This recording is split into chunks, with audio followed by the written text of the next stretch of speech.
Peerzadiguda municipal corporation పరిధిలో హైడ్రా అధికారులు పర్యటించడం జరిగింది.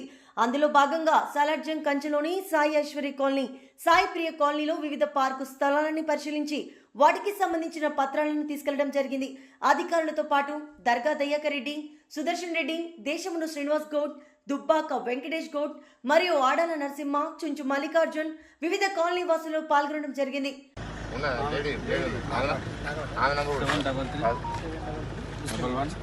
नंबर टीवी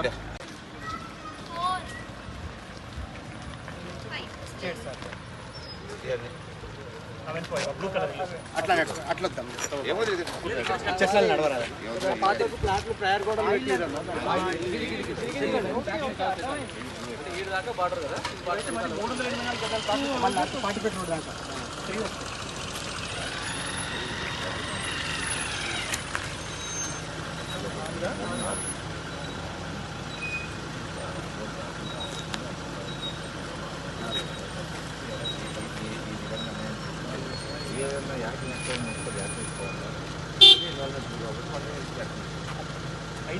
గజాలు